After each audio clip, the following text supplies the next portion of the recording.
इस बार के लोकसभा चुनाव में यदि धर्म की बात करें, राजनीति, पाकिस्तान की बात करें, हिंदू मुसलमान की बात करें, इन सब मुद्दों के बाद यदि सबसे ज्यादा जिस मुद्दे की चर्चा हुई, जिस मुद्दे को लेकर काफी गहमागहमी हुई, जिस मुद्दे को लेकर सत्ता पक्ष बीजेपी और इंडिया गठबंधन के बीच काफी चर्चा हुई, वह मुद्दा था सहारा के पीड़ित निवेशकों के भुगतान का मुद्दा।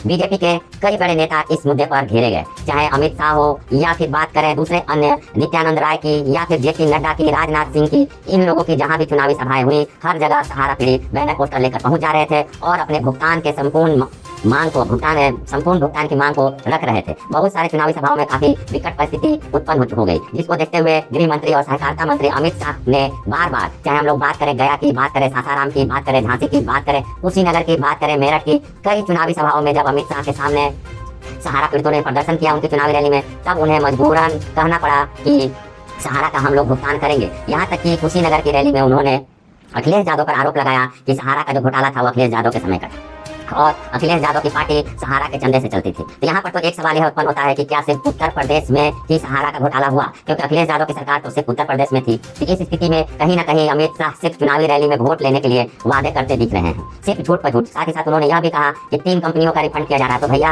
आप सहकारिता मंत्री और आपको इतना भी नहीं पता है कि 4 कोऑपरेटिव सोसाइटी का भुगतान पोर्टल के माध्यम से किया जा रहा है। तो कैसे कैसे लोगों को हम और आप वोट देकर जिता देते हैं, यह आपको भी सोचना और हमको भी सोचना है, जिसको कि अपने मंत्रालय की खबर नहीं है, जो खुद पोर्टल का उद्घाटन करता है और बड़े बड़े दावे करता है और जब चुनावी रैली में जाता है तो गलत सलत डाटा और आंकड़ा प्रस्तुत करता है। साथ ही साथ कुशीनगर की रैली में अमित शाह ने कहा कि 85,000 करोड़ रुपए का भुगतान किया जाएगा। अब आप बताइए, जहाँ पर लाखों करोड़ों रुपए ड्यूज हैं सहारा पीड़ितों के, लाखों करोड़ों ने अरबों रुपए का भुगतान होना है और ऐसे में सिर्फ 85,000 करोड़ रुपए के भुगतान का बात करना कहीं ना कहीं सहारा पीड़ितों को धोखा देने के समान है। यदि मान लीजिए तीसरी बार मोदी सरकार बनती है तो अमित शाह बोलेंगे भैया मैंने तो सिर्फ 85,000 करोड़ रुपए के भुगतान की बात कही थी तो मैं उतना ही करूंगा। शायद 10 साल के बाद, 10 साल सत्ता में रहने के बाद भी जब भुगतान सिर्फ 300 करोड़ का कर पाए हैं, तो यदि अपने वादे के हिसाब से 85,000 करोड़ का भी अगर यदि उन्हें भुगतान करना पड़े तो आप समझ सकते हैं कितने साल लगेंगे। तो कहीं ना कहीं जहाँ अरबों रुपए का भुगतान बाकी है सहारा पीड़ितों का, ऐसे में चुनावी मन से सिर्फ 85,000 करोड़ रुपए के भुगतान का दावा करना या वादा करना कहीं ना कहीं सहारा पीड़ितों के साथ धोखा है, उनके साथ छल करने का प्रयास किया जा रहा है। ऐसे में एक सवाल उठता है कि क्या मोदी सरकार फिर से बनेगी तो क्या सहारा पीड़ितों का पूर्ण भुगतान हो पाएगा?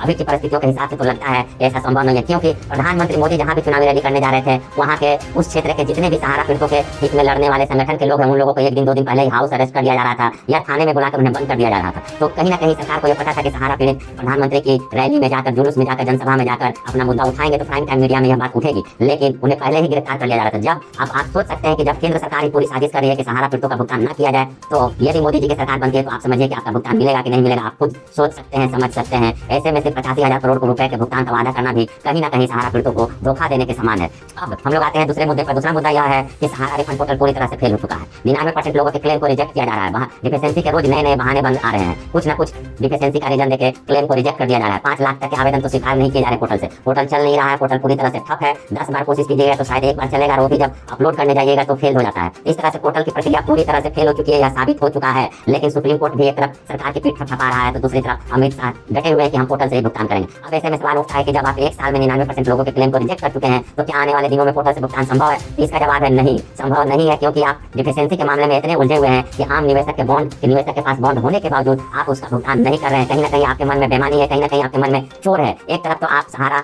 सुब्रत राय के घर पर जाकर उनकी पत्नी स्वप्ना राय से आपके मंत्री राजनाथ सिंह और उत्तर प्रदेश के डिप्टी सीएम ब्रजेश पाठक जाकर मिलते हैं, और दूसरी तरफ आपकी पुलिस बोलती है कि वहां पर तो स्वप्ना राय मिलने रहती ही नहीं है। इस तरह के आपका जो रवैया है कहीं ना कहीं दिखाता है कि आपकी मनसा ठीक नहीं है, आपकी मनसा, आपकी नीयत में खोट है। अब ऐसे में यह सवाल उठता है कि क्या सहारा निवेशकों का भुगतान नहीं होगा? तो सहारा निवेशकों का भुगतान होगा, जरूर होगा, और पोर्टल से होना लगभग असंभव है। सहारा निवेशकों का भुगतान यदि संभव है तो सिर्फ सहारा के कार्यालयों से संभव है, या फिर केंद्र सरकार को अन्य व्यवस्था करे। सेबी के गाइडलाइन में सुप्रीम कोर्ट के देखरेख में होनी चाहिए। सेबी से तो संभव नहीं है, सुप्रीम कोर्ट के देखरेख में होना चाहिए, और वो भी कमेटी तो एक बनी है, लेकिन वो भी सिर्फ रिफंड पोर्टल की देखरेख के लिए है। ऐसे में सहारा के ऑफिसों को खोलने का प्रयास सरकार के द्वारा करना चाहिए। सहारा के ऊपर जितने प्रतिबंध लगाए हैं कहीं ना कहीं वो जब प्रतिबंध हटेंगे तभी सहारा का ऑफिस खोल पाएंगे। तो ऐसे में सरकार से यह उम्मीद की जानी चाहिए कि यदि सहारा के निवेशकों का संपूर्ण भुगतान करना है तो सिर्फ सहारा के ऑफिस से ही संभव है, और सहारा के ऑफिस को खोलने की अनुमति तभी मिल सकती है कि जब आरबीआई और सेबी सहारा के ऊपर लगे हुए प्रतिबंधों को हटा दें और उन्हें फिर से नया लाइसेंस जारी करें, तब जाकर संभव है कि सहारा के ऑफिस खुलेंगे और निवेशकों का भुगतान हो पाएगा। पोर्टल से भुगतान हो पाना लगभग असंभव है। तो ऐसे में मैं